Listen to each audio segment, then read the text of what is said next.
As propostas de valor do Bitcoin não são autoevidentes. Uma proteção contra a inflação, um meio de pagamento digital, um sistema de liquidação descentralizado, uma moeda resistente à tirania e censura governamental, que pode ser levada a qualquer lugar do mundo através da memorização de algumas palavras. Esses são alguns predicados do Bitcoin, um ativo financeiro que de diversas formas ameaça a hegemonia governamental. Você ouve agora FLcast, o podcast do Fórum da Liberdade. Mas será que o Bitcoin está imune a intervenções e fraudes? Como ele pode ser ameaçado pelo ambiente regulatório? Este é o 8º episódio do FLcast, o podcast do Fórum da Liberdade, e buscaremos responder essas e outras questões hoje com nossos convidados. Eu sou André Felipe Marchesi, administrador e empresário, associado ao IEE desde 2019 e atual diretor de formação, e serei apresentador do FLcast. Na co-apresentação comigo hoje, Paulo Costa Fux, é economista formado pela Faculdade de Economia da PUC do Rio Grande do Sul e tem MBA em Marketing e Comunicação pela ESPM. Foi diretor de formação e vice-presidente e é atualmente membro honorário do IEE. É o cofundador do podcast Tapa da Mão Invisível e fundador da Proteus Associados.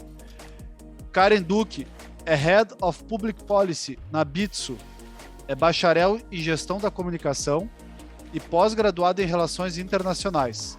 Possui mais de 10 anos de experiência em relações governamentais, institucionais, bem como relações públicas, tendo morado no Rio de Janeiro, Curitiba, Brasília, Lausanne e Santiago. Trabalhou para empresas do setor público e privado, multinacionais e startups. Em primeiro lugar, quero agradecer então a presença de vocês dois aqui conosco hoje, Karen e Paulo. Obrigada, André, por receber a gente aqui hoje. Obrigado, André, mais uma vez. Vamos lá. O conteúdo do FLcast só é possível e é trazido até você graças aos nossos investidores Évora, Gerdau, Grupo RBS e Bitso e apoiadores Ouro, Itaú, Icatu Rio Grande Seguros, PUC do Rio Grande do Sul, Atlas Network e Grupo A Mais Educação. Então, para o nosso começo de conversa, Karen, eu queria te perguntar um pouco qual é o atual estado das coisas do mercado, se quiseres falar cripto ou se quiseres falar especificamente de Bitcoin, no mundo, ou talvez mais especificamente no caso da Bitso, na América Latina e no Brasil. Bom, acho que aproveito para contar um pouco da minha história e contar um pouco da história da Bitso, né? Eu sempre fui uma curiosa em relação à criptoeconomia antes de começar a trabalhar na Bitso. Eu já trabalho com políticas públicas em novas tecnologias há bastante tempo. E para mim, a discussão da criptoeconomia, ela teve um boom ali em 2021, né? Em 2021, a gente viu realmente um mercado que estourou no final das contas. A gente viu 41% de pessoas com cripto no mundo todo, e a perspectiva brasileira sendo ainda mais interessante, a gente tem mais de 51% dos brasileiros comprando de alguma forma cripto, que é um dado bastante interessante. Então, apesar da tecnologia, né, a primeira e mais conhecida criptomoeda que a gente tem no mercado ter aparecido lá em 2008, com o paper do Satoshi, hoje a gente tem um boom que começou faz pouco tempo no mundo com a popularização dessa tecnologia. E aí a gente tem visto casos de uso diferentes em mercados diferentes, né? A Bitso hoje opera tanto no Brasil, mas a gente também opera no México, Colômbia, Argentina e em El Salvador, e a gente vê que mercados diferentes trazem usos diferentes dependendo dos problemas postos no mercado, dado as suas peculiaridades de funcionamento. Então, o México, por exemplo, hoje é um dos maiores corredores de remessas internacionais de dinheiro, né? O corredor México-Estados Unidos é um corredor com volume bastante alto, um dos maiores do mundo, e cripto é uma solução interessante que torna esse fluxo mais rápido e mais barato num mercado em que isso é uma dor, né? Não sei se alguém aqui já tentou mandar dinheiro para fora, mas além de você ter um pedaço desse dinheiro abocanhado pela instituição que está fazendo isso, um pedaço relativamente grande, normalmente o câmbio não é um câmbio maravilhoso, e você demora um tempo, dependendo de para onde você estiver mandando dinheiro, você demora até 72 horas para que esse dinheiro chegue no destino. E quando a gente olha para o potencial de externalidades positivas que cripto tem num contexto como esse, sem dúvida a gente vê uma adesão grande de mercados que têm essa dor como uma dor importante. Outros mercados, a Argentina, por exemplo, tem um outro caso de uso que é interessante, né? Um mercado com a inflação muito alta, crescendo sem parar, uma economia que está muito acostumada e muito habituada a pensar em dólar, justamente por conta dessa variação histórica que acontece no mercado. Então, a gente tem um mercado interessante na Argentina olhando para stablecoins com reserva em dólar, né? Uma forma que a população enxerga de proteger o seu dinheiro num contexto inflacionário não muito favorável. Então, acho que a gente tem milhões de casos de uso. Acho que para os países que a gente opera, esses 2 casos de uso são casos de uso interessantes, né? E aí também compartilhando um pouco com os ouvintes, a Bits é uma empresa que surgiu no México. A gente hoje já está com mais de 5 milhões de usuários. A gente hoje o maior ecossistema financeiro da criptoeconomia latino-americano. A gente tem como objetivo tornar a cripto útil na vida das pessoas, por isso esses casos de uso são tão relevantes, né? Como é que a criptoeconomia pode melhorar a vida das pessoas, como é que ela pode resolver uma dor, como a gente viu nos exemplos que eu trouxe aqui do México e da Argentina. E o nosso objetivo é conseguir entender dores de outros mercados, ampliar cada vez mais e conseguir atingir a nossa missão, né? Tornar a cripto útil na vida das pessoas. Legal, cara, muito, muito interessante. Vocês trabalham com stablecoins, então? Vocês é parte do pacote de produtos de vocês? A gente trabalha com algumas stablecoins, o que a gente chama de stablecoins premium. Você vai ver que a gente tem elas disponibilizadas individualmente ou disponibilizadas no que a gente chama de uma basket, né? No aplicativo da Bitso. E a gente hoje tem um produto chamado Bitso Plus, que é, na verdade, um investimento nessa basket de stablecoins premium, em que os usuários conseguem ter rendimentos de até 15% ao ano e ainda assim proteger, conseguir poupar o seu dinheiro em stablecoins com esse nosso produto de basket. Claro que você tem a disponibilidade de comprar elas individualmente também, mas é um produto que a gente vem vendo um investimento bastante grande, especialmente aqui no Brasil, né? A gente, historicamente, no Brasil, gosta muito de manter o nosso dinheiro na poupança. Então, eu acho que produtos que tenham um fio condutor de cripto, mas, ao mesmo tempo, gerem um viés ou tenham uma sensação de estabilidade, que é o caso de stablecoins de maneira geral, por conta das suas reservas, e do Bitso Plus, acabam tendo bastante sucesso num mercado como o mercado brasileiro, que tem a sua forma de investir bem peculiar, né? A gente tem muita gente no Brasil olhando para criptomoedas, um crescimento bastante interessante, né? Os investimentos no Brasil já alcançaram, desde ali de 2017, quase 6 bi, olhando para a criptoeconomia. E a gente está olhando agora para novos produtos, né? Não só o trade, claro que o trade é importante, né? O buy and hold é importante também, mas pensando em outros produtos que possam agregar valor para dores diferentes. Interessante.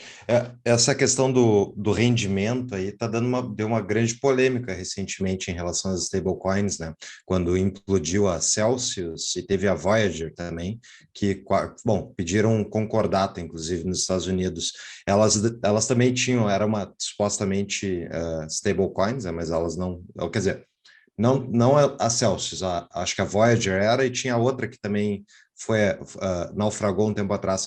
Como é que vocês mitigam esses riscos relacionados a stablecoins?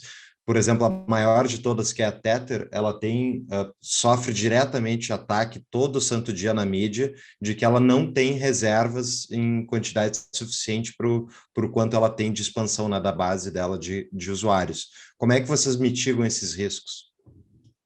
Essa é uma ótima pergunta, Paulo. A gente, se você fizer uma comparação, por exemplo, da plataforma da Bitso, do que tem disponível na plataforma da Bitso e outras plataformas, você vai ver que a gente tem um volume muito menor de assets, todos eles, tá? Não só stablecoins, mas de assets de maneira geral disponíveis. Porque a gente tem um processo de compliance bastante robusto que a gente passa antes de disponibilizar qualquer tipo de asset digital para os nossos clientes, para garantir que, no final das contas, o que esteja disponível na nossa plataforma sejam projetos nos quais a Bitso acredite. Então, posso dar um exemplo. A Terra Luna, que sofreu recentemente todo o caso que ficou bem famoso e gerou uma preocupação em relação a stablecoins, não era um asset que estava disponível na nossa plataforma. Então, eu acho que a gente tem internamente barras de compliance muito altas para conseguir chegar a disponibilizar um projeto para as pessoas na nossa plataforma. Uhum. Agora, acho que um ponto bem importante que você trouxe é o que aconteceu com esses casos em relação a stablecoins, né? Casos de não sucesso de determinadas stablecoins, e aí por motivos variados, porque existem tipos diversos de stablecoin, e o que isso gerou. Não é a primeira vez no mercado financeiro que a gente vê isso acontecer, isso também não é prerrogativa da criptoeconomia, né? A gente já viu outros casos de ações que derreteram, de fechamento de capital. A gente já viu outros casos no mercado financeiro de situações que geraram controvérsia e que motivaram os reguladores a intervirem. E no final das contas, para a gente estar falando de uma tecnologia muito nova, é natural que isso chame atenção, é natural que exista resistência em relação a qualquer nova tecnologia e que isso chame a atenção do regulador. E importante que, e aí é um pouco da visão da Bitso, a gente acredita que trabalhar junto com o regulador é o caminho para a gente construir algo que faça sentido para a tecnologia que a gente está trazendo disponível para as pessoas. É importante que a gente tente trabalhar num processo educativo e colaborativo com os reguladores, com o objetivo de ensinar, de mostrar, de ser transparente, de ser colaborativo, para que a gente tenha um ecossistema mais seguro, no final das contas. Porque o nosso objetivo aqui na Bitso, com regulação e com esse diálogo, essa construção junto com os reguladores, é trabalhar para aumentar a barra de segurança para os nossos usuários, né? Quanto maior a segurança do usuário, mais ele vai investir na criptoeconomia. E, no final das contas, é isso que a gente quer, fomentar crescimento e fomentar a usabilidade para ajudar a gente a atingir a nossa missão. Então, stablecoins é um ponto de atenção globalmente para reguladores, para o Banco Central brasileiro também, isso está na fala do presidente do Banco Central de uma forma bastante constante, e, sem dúvida, vai ser um ponto que a gente vai ter que evoluir na discussão regulatória daqui para frente. É interessante, vocês comentaram que trabalham então, na América Latina, tu comentou que trabalha na América Latina, Bitso, né?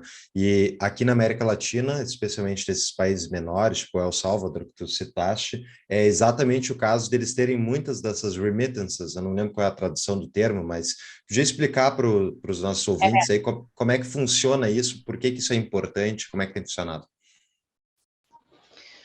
Bom, El Salvador é um caso, sem dúvida, acho que o México é outro caso. Remittances a gente chama em português de remessa, né? Que é, no final das contas, a possibilidade de você enviar dinheiro para qualquer outro lugar do mundo, né? Existiam outros produtos que já disponibilizavam esse tipo de serviço, mas a facilidade e a velocidade que cripto traz é um negócio inacreditável. E aí eu não estou falando só da minha plataforma, estou falando da tecnologia, né? Quando a gente começou a olhar para o que seria o Bitcoin, a gente entendeu que a gente não precisava mais ter uma instituição financeira ou um governo garantindo determinada transação. Porque quando você tem um ente garantidor e ele está numa situação, eu não vou se chamar de monopolística, mas numa situação em que a concorrência não é exatamente muito grande para ele consegue demorar o tempo que ele precisar e cobrar a taxa que ele quiser para fazer essa transação. A partir do momento em que você pulveriza esses entes garantidores, que é, na verdade, a proposta da criptoeconomia, né? essa rede descentralizada, a gente consegue uma rapidez muito maior e taxas muito menores. Então, a gente tem uma economia brutal das pessoas que precisam, de fato, mover dinheiro globalmente. E como eu estou falando de uma tecnologia global, por mais que a regulamentação acabe avançando de uma forma local, a tecnologia é global.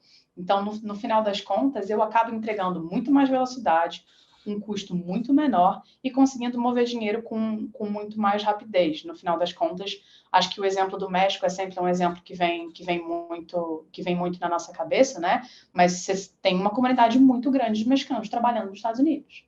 E muitas vezes essas pessoas precisam sustentar as suas famílias.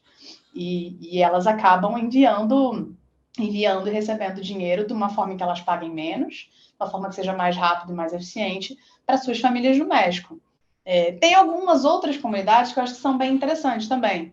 Ontem eu estava dando uma carona para um amigo, aliás, um beijo, Vini, se você estiver ouvindo a gente.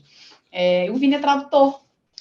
E a gente estava trocando ideia, e ele perguntou, e aí, como é que tá no emprego novo? Tá legal? Eu falei assim, não, tá massa, como é que tá você? Abriu a empresa e tal? Ele falou assim, cara, abri e eu tenho um cliente que me pagava em dólar, mas demorava muito tempo para a grana chegar, o câmbio chegava aqui para mim muito ruim, e ele começou a me pagar em Bitcoin. Eu falei assim, nossa, que legal, mas e aí, com a variação, como é que você tá vendo? Ele, cara, quando a variação começou a acontecer, o cara começou a me pagar em stablecoin. Falei, nossa, que interessante. Então, assim, um outro nicho que normalmente presta serviços internacionalmente e que precisa receber dinheiro de fora, seja de onde for, né? No caso dele, acho que tem um foco bastante grande na Europa, mas é uma comunidade que está sempre prestando serviço para pessoas fora do lugar em que você está ancorado. Normalmente tinha uma dificuldade grande para receber pagamento pelos seus serviços, e agora não está mais lidando com isso. Ele falou, nossa, eu recebo e em minutos esse dinheiro, eu transformo isso em fiat e eu consigo usar esse dinheiro. Vai ter um segundo momento em que a gente vai conseguir fazer as compras com isso, né? Em alguns lugares, você já tem aí no Brasil, acho que são mais de 1.000 estabelecimentos no Brasil que já aceitam criptoativo como forma de pagamento. Tem aquele bar na Alemanha que ficou super famoso, né? Que foi o primeiro estabelecimento no mundo a aceitar pagamento em Bitcoin. E no mundo, acho que tem um estudo da CoinMap que fala em mais de 30.000 estabelecimentos que já recebem criptoativos. Então, assim, num segundo momento, a gente precisa expandir a granularização do pagamento com criptoativos, né? Que a gente não use isso só para mover, mas que a gente consiga usar os ativos digitais também para o nosso dia a dia, para comprar pão, para pagar gasolina, para exercer as nossas atividades que precisam de monetização, de troca monetária no dia a dia. Muito legal, Karen, tu trazeres esses outros usos, outros benefícios talvez do mercado cripto, como um mercado digital, e aí também como a gente vinha conversando um pouco antes de começarmos a gravar, como um mercado também de inclusão digital, né? A gente sabe, e a gente vai chegar lá para discutir um pouco da legislação, mas que qualquer nova tecnologia para os novos adotantes, às vezes, gera confusão, gera um pouco de receio, ainda mais quando trata de dinheiro, né? O universo cripto, se num primeiro momento foi visto talvez como um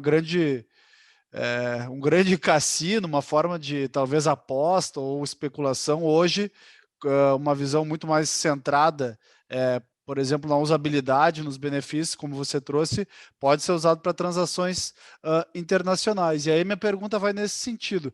Como é que a Bitso vê a velocidade da adoção por parte do usuário, mas principalmente a parte de educação? Pô, é uma tecnologia nova que tem todos esses benefícios, mas como comunicar isso para o principal beneficiado que vai ser, né, esse cliente final? Não, ótima pergunta, André.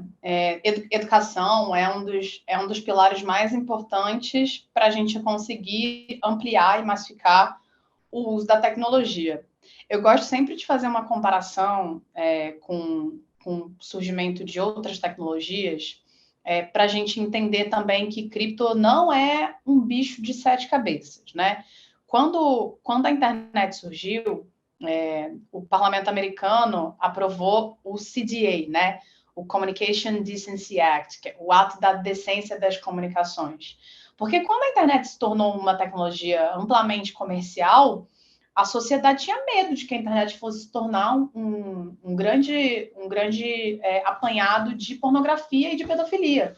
Então, a gente precisava proteger a sociedade daquele grande mal que é a internet, que era a internet na época, a percepção social na época era essa. E aí a gente avançou num processo regulatório, que depois até foi julgado como inconstitucional, só um capítulo dele ficou de pé.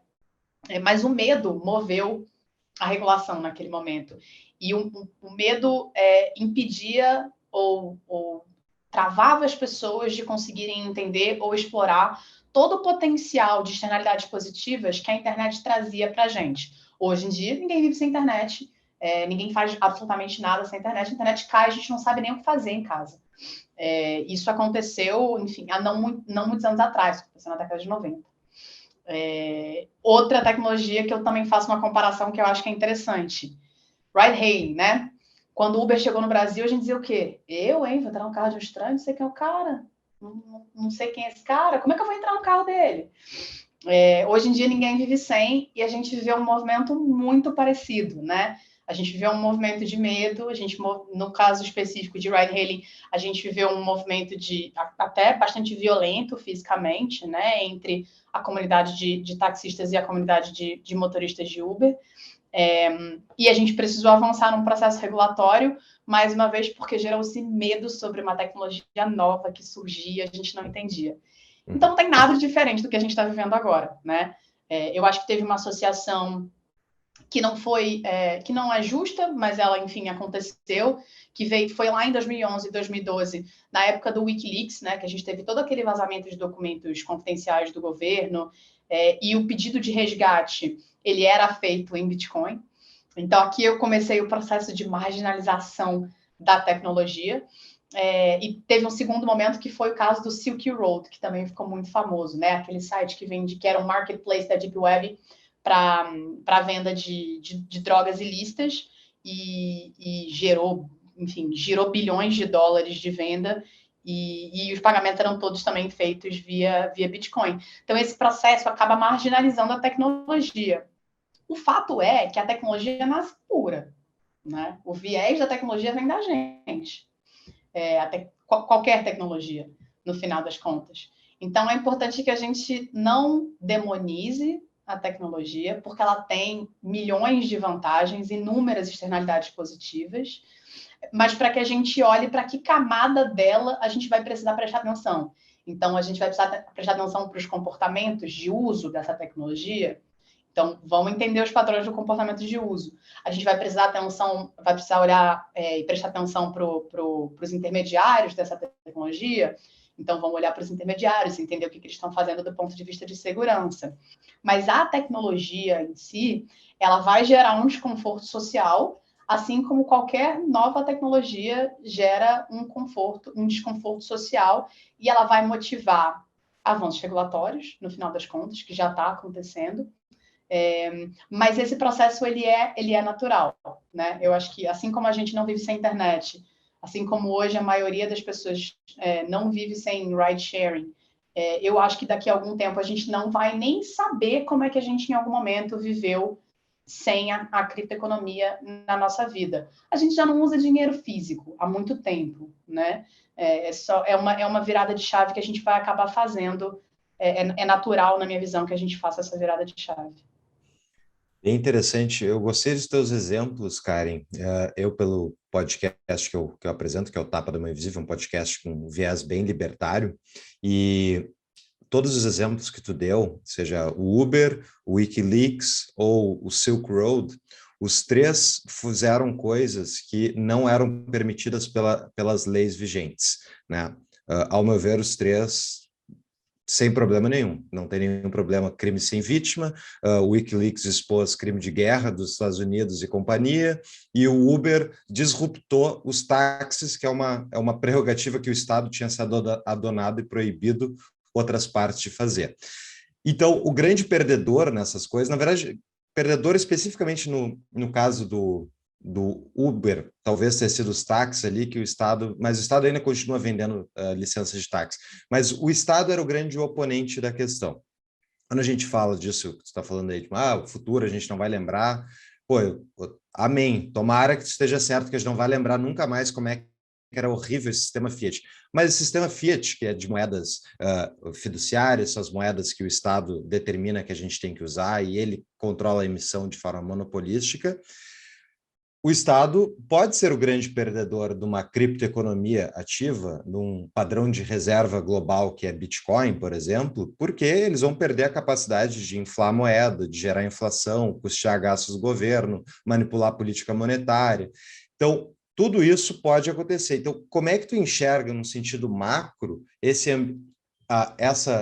antagonismo estatal com a liberdade individual que está vindo através dessa descentralização tecnológica, né? Para depois a gente discutir o caso especificamente brasileiro. Bacana. Eu acho que você fez a pergunta de $1 milhão. E eu tenho algumas percepções sobre ela, talvez não todas as respostas, até porque eu acho que a gente está num momento tão inicial da tecnologia que, se a gente tivesse resposta, provavelmente eu estaria te falando alguma besteira. Eu acho que a gente está num processo ainda de construção de respostas. A ideologia por trás da criação do Bitcoin é tirar o Estado e os bancos do meio, né? Eu encontrei uma forma em que eu consigo não ter o Estado como ente garantidor ou emissor ou controlador da minha vida financeira. E um exemplo, acho que bem interessante disso, foi o que aconteceu com a crise de Malta, em 2013, né? Houve um movimento em Malta de uma tentativa de confisco de poupança, parecido com o que a gente viveu na era Collor aqui no Brasil, e rapidamente a sociedade pegou todo o seu dinheiro e colocou em criptomoedas e se protegeu desse movimento do Estado. Então, existe sim uma ideologia por trás da criação da tecnologia, mas a gente tem que contrapor isso com a lógica de mercado, né? E a lógica de mercado isso virou uma prestação de serviço. Isso virou uma prestação de serviço que, ok, ela tem externalidades positivas, ela tem taxas infinitamente menores do que os prestadores de serviços tradicionais que a gente conhece, mas virou uma prestação de serviço. E quando vira uma prestação de serviço, a gente precisa olhar do ponto de vista da segurança de quem está recebendo a prestação daquele serviço. Qualquer um pode se conectar na blockchain e fazer uma operação P2P, né? Ponto a ponto. Eu e você podemos concordar, a gente se conecta aqui, o meu computador, o seu computador, e a gente faz uma transação sem precisar de um intermediário. Mas essa é uma tarefa tecnicamente relativamente complexa. Não sei se vocês já tentaram, eu, por exemplo, nunca tentei, porque o que os intermediários, os novos intermediários te trazem é segurança e facilidade. Então, você abre lá o app da Bitso, rapidinho você faz uma transação como essa, sem precisar ter todo o trampo técnico de fazer isso diretamente via uma rede centralizada como a blockchain, né? Não a única, mas mais uma das. Então, essa evolução ela é natural. Fazendo uma comparação mais uma vez. Vamos regular a internet. Isso não existe. Você vai regular Google, Facebook, WhatsApp. Você vai regular as plataformas, os modelos de negócio que foram criados em cima do funcionamento e do contexto daquela tecnologia. E quando a gente olha para a criptoeconomia, é mais ou menos a mesma coisa, né? Vou regular a blockchain. Não vai. É um protocolo, né? É um algoritmo. Ele não é regulável. Ele foi programado para fazer um negócio. Quando acabar, ele vai acabar de fazer o que ele tinha que fazer. Quem é o dono disso? Quem é Satoshi Nakamoto? Ninguém sabe. Então, a tecnologia não é regulável, mas as exchanges são reguláveis. Né? Os comportamentos são reguláveis. O cara está usando a criptomoeda para lavar dinheiro, ele precisa pagar uma pena por isso. Né? As exchanges não estão... vou olhar para uma legislação que já existe. Exchanges brasileiras não estão levando em consideração a Lei Geral de Proteção de Dados, tem que sofrer penalização por isso. Então, a gente precisa entender o que a gente pode regular e avançar para apoiar o usuário a ter mais segurança no final das contas, sem estrangular a inovação, entendendo que a tecnologia ela não é regulável. A gente regula os modelos de negócio. É importante, é natural que a gente regule os modelos de negócio, com o objetivo de proteger os consumidores. E para separar o joio do trigo também. Empresas que têm práticas X, Y ou Z que não são boas para os seus consumidores e que estão gerando problemas na ponta, elas vão sofrer a fiscalização dos entes reguladores, como já estão sofrendo, com ou sem marco regulatório, diga-se de passagem. Então, é muito natural que a gente avance para uma camada específica de regulação. Camadas de comportamento e camadas de intermediários, na minha cabeça, são camadas que fazem mais sentido. Agora, a gente dizer que a gente vai regular a blockchain ou que a gente vai regular a tecnologia, a gente não vai. A gente pode até dizer, mas a gente não vai. Muito bom, Karen. Isso é talvez o belo do mercado cripto e mercado Bitcoin, essa impossibilidade de ser alcançado muitas vezes pela incompetência estatal. Não vou dizer que 100% das vezes, mas grande parte das vezes a lei está muito atrás do que de fato a sociedade precisa ou demanda, né? E aí que entra o meu questionamento para ti. Como a Bitso, e talvez tu, ou como head de políticas públicas, vê e atua de fato, junto a quais entes, de que forma e que tipo de regulação que vocês estão hoje, talvez trabalhando em cima ou propondo, né? Não sei se a Bitso ou a Karen, ela também atua na formulação ou sugestão de formulação de políticas públicas, enfim.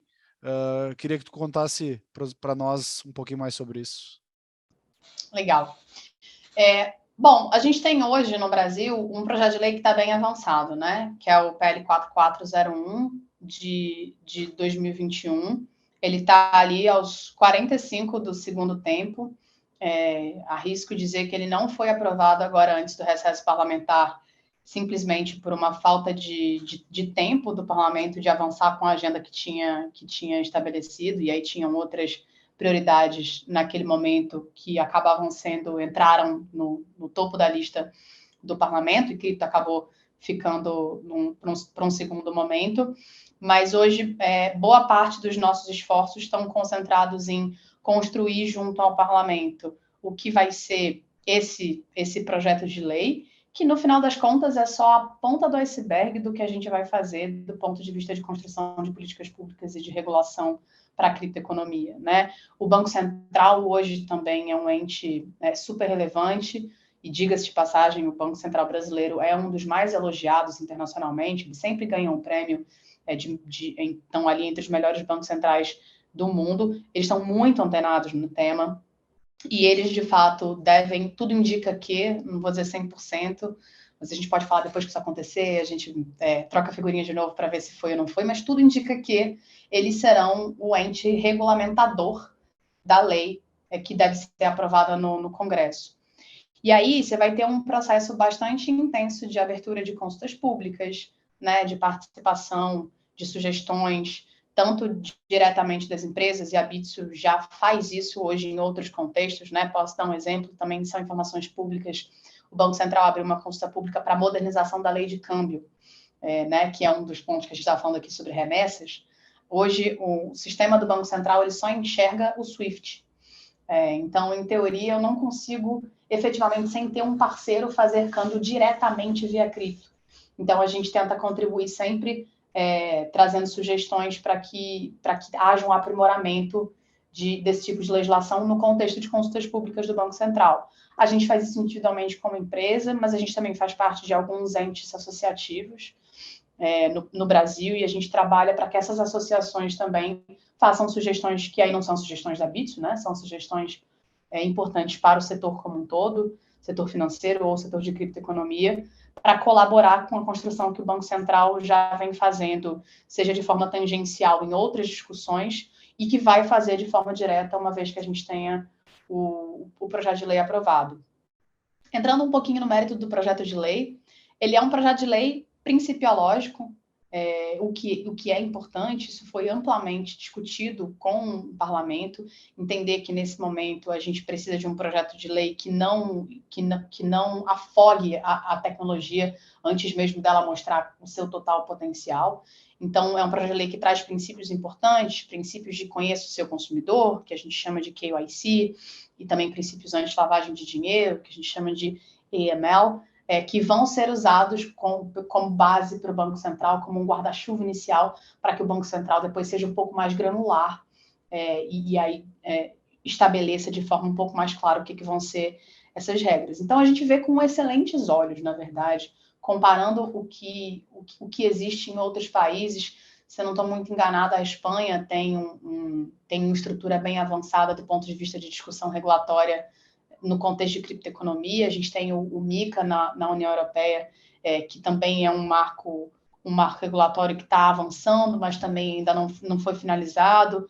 Os Estados Unidos, faz algumas semanas, agora acho que foi semana passada, na verdade, também disponibilizou o primeiro draft de texto que vai ser avaliado, com um foco bastante específico, e a gente já está bem nos finalmente. Então, acho que a gente está numa posição bem vanguardista nessa discussão de políticas públicas no contexto da criptoeconomia. E um Banco Central, a gente é muito privilegiado de verdade. A gente tem um Banco Central tecnicamente muito robusto, que vai fazer aí um trabalho de tornar público ou de dar visibilidade para a base do iceberg. Hoje a gente só está vendo a pontinha, e a gente vai avançar bastante numa discussão ainda muito mais granular. A gente vai discutir especificamente regras de KYC, a gente vai discutir registro das exchanges, a gente vai discutir stablecoins, a gente vai discutir CDBC, a gente vai discutir o real brasileiro. Tem muita coisa ainda para a gente discutir, e eu faço sempre uma comparação que eu acho interessante também do ponto de vista de regulamentação de leis, né?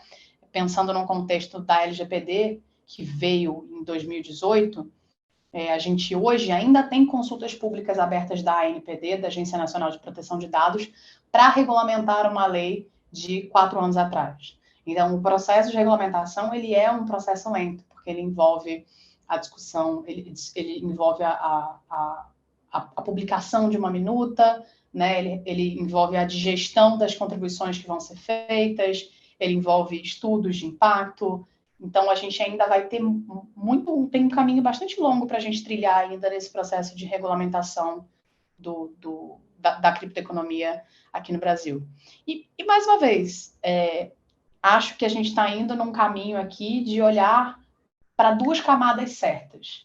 A gente pode falar que a gente está regulando a tecnologia, mas a gente hoje está regulando as exchanges e a gente está regulando comportamentos. Então, a gente estabelece no projeto de lei punição para crimes específicos, e a gente olha para o funcionamento das exchanges. Esse eu acho que é um caminho, do ponto de vista regulatório, interessante, em que a gente entende as camadas em que, de fato, o Estado consegue atuar de forma efetiva.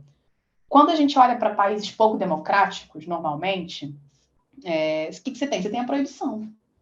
Então, assim, eu, Estado, quero controlar aquela sociedade, e eu vou acabar proibindo aquilo. Venezuela é um caso em que você teve a proibição e existe uma caça às bruxas de pessoas que estão minerando nas casas delas para conseguir proteger o seu dinheiro contra uma inflação, uma hiperinflação surreal, que você tem hoje na Venezuela, mas a proibição, ela não impede que as pessoas usem a tecnologia. Mais uma vez, tecnologia global, proibição ou regulamentação local. Acaba sendo impossível você proibir o uso da tecnologia.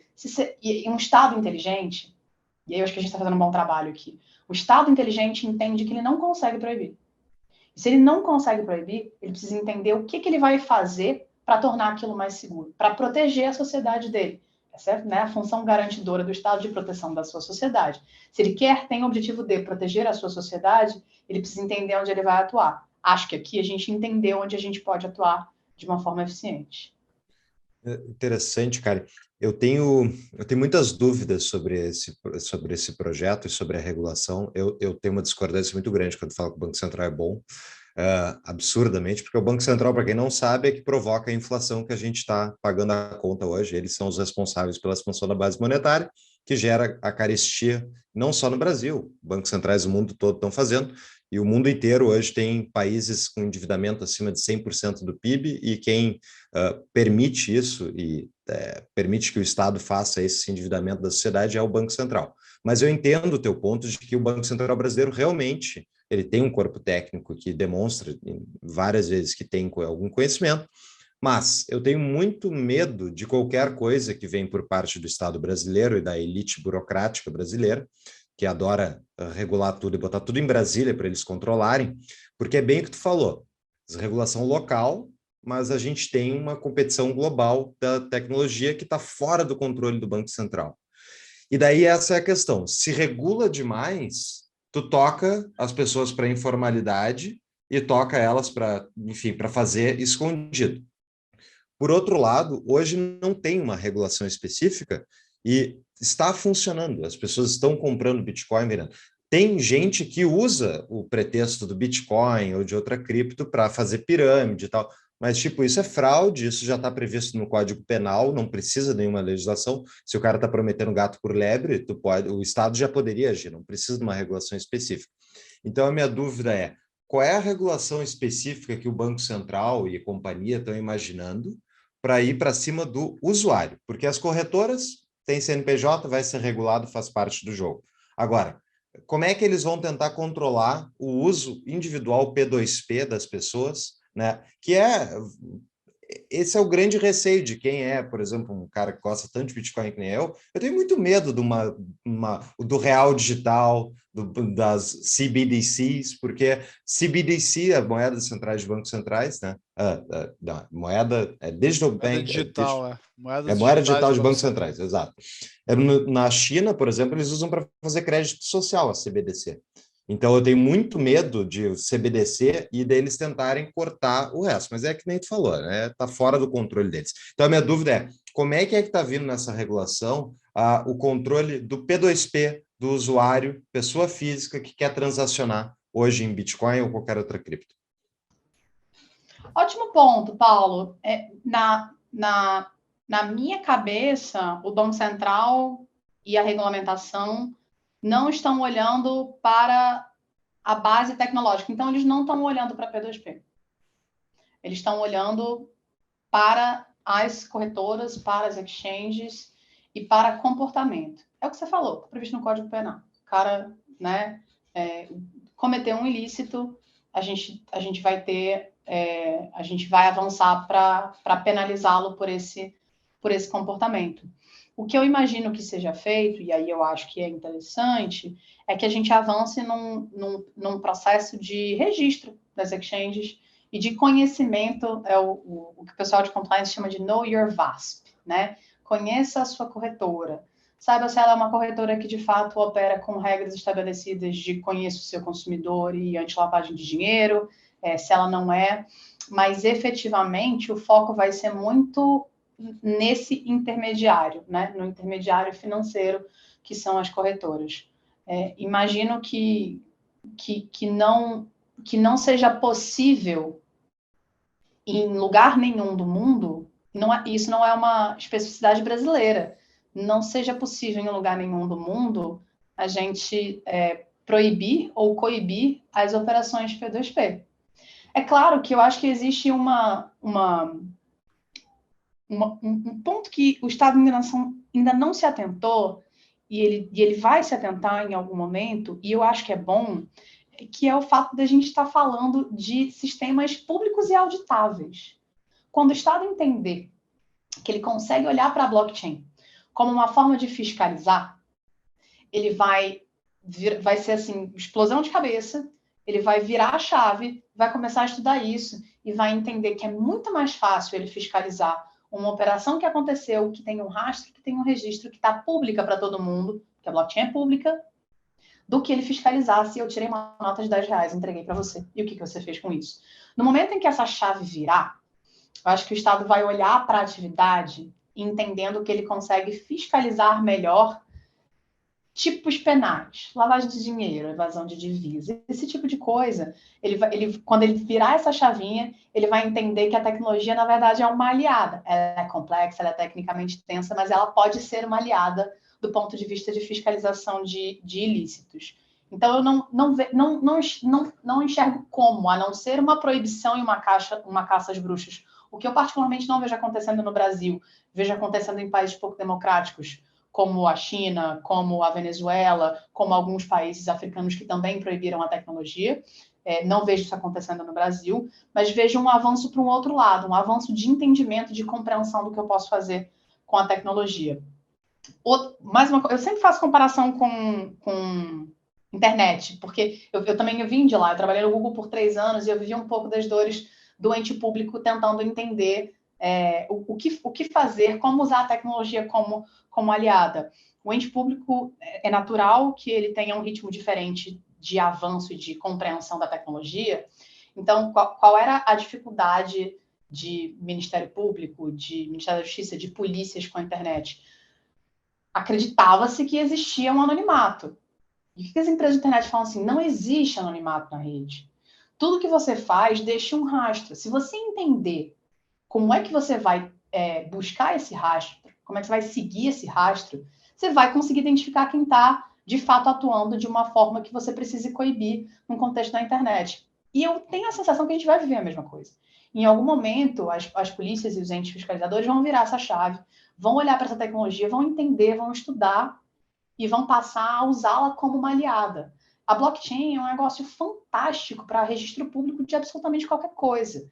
A gente fala de criptomoeda, mas a gente pode falar de contratos inteligentes, a gente pode falar de absolutamente qualquer coisa que a gente queira registrar e tornar pública. Então, eu imagino que a gente está no pico do medo, né? Pico do medo, está todo mundo receoso, porque a gente tem uma associação não realista que foi criada desse tipo de tecnologia com crimes. Depois que a gente passar do pico do medo, a gente vai regulamentar.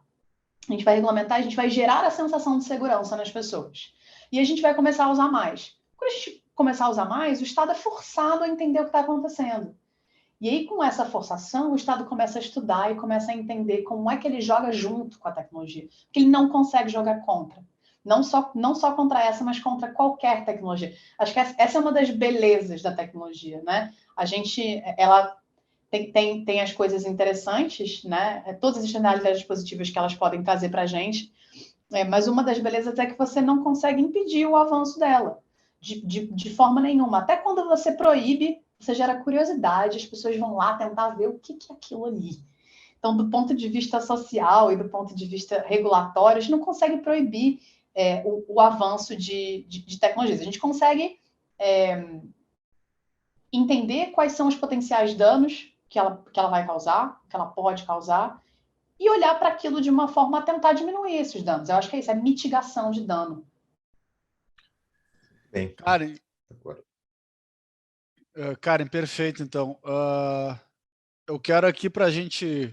Acho que teria diversas outras perguntas, mas devido ao adiantar da hora, eu quero agradecer muito a tua presença aqui conosco hoje e te agradecer e agradecer a Bitso em teu nome também por ser uma grande parceira do Fórum da Liberdade, né, e do IEE por conseguinte, e que também nos ajuda a divulgar nossas ideias. Quero abrir um espaço para te falar para os nossos ouvintes aí, se a pessoa quiser transacionar, conhecer melhor a Bitso, quais canais que ela pode utilizar. Se quiseres também deixar tua mensagem final, fica à vontade. Legal, André. André e Paulo, assim, eu que agradeço, a gente está muito feliz de poder ter essa discussão, essa conversa aqui com vocês. Como eu trouxe para vocês aqui no início, a missão da Bitso é tornar a cripto útil na vida das pessoas, e a gente acredita verdadeiramente que regulamentação e educação são dois pilares fundamentais para que a gente consiga massificar o uso da tecnologia e aumentar a barra de segurança dos usuários que estão explorando esse novo tipo de tecnologia. Acho que todas as externalidades positivas que elas podem trazer, a gente falou aqui sobre remessas, né? A gente falou aqui sobre proteção contra a inflação, a gente falou aqui sobre diminuição de taxas, sobre tempo. Eu acho que tem uma série de externalidades positivas para o usuário que a gente ainda está entendendo, ainda está explorando, e a gente vai chegar no momento em que a gente também vai entender uma série de externalidades positivas para o poder público quando entender essa tecnologia como aliada. Para a gente fazer esse diálogo com vocês sobre regulamentação e também com os entes reguladores de uma forma bastante constante, é bastante importante para ajudar a gente a atingir a nossa missão. E para quem quiser conhecer, baixa o app da Bitso, vai lá, explora o que a gente tem de disponível de assets, explora o Bitso Plus, que é um produto super interessante, uma forma que a gente tem dos usuários de pouparem em dólar, né? Uma nossa cesta de stablecoins e terem até 15% de rentabilidade no ano. Olhem para esse produto, acho que tem um fit bastante interessante com o Brasil. E contem com a gente. Acho que os canais da Bitso, o nosso blog tem sempre artigos atualizados e interessantes sobre temas diversos. A gente faz alguns vídeos bem bacanas que são bem importantes no processo educativo nas nossas redes sociais. Sigam a gente. E se quiserem também, procurem lá no LinkedIn, Karen Du, que a gente troca ideia no privado sobre cripto de forma geral, Web3. Eu sou, como eu contei para vocês aqui no início, eu sou uma curiosa, uma estudiosa. Não tenho muitas certezas, mas tenho muitas reflexões que eu posso compartilhar com todo mundo que quiser conhecer um pouquinho mais do meu trabalho e do trabalho da Bits. Muito bem, legal, muito legal, Karen. Obrigado e nos falamos. Até a próxima. Muito obrigado, Paulo, Karen. Obrigado a todos os ouvintes e até o nosso próximo episódio. Você ouviu FLcast, o podcast do Fórum da Liberdade.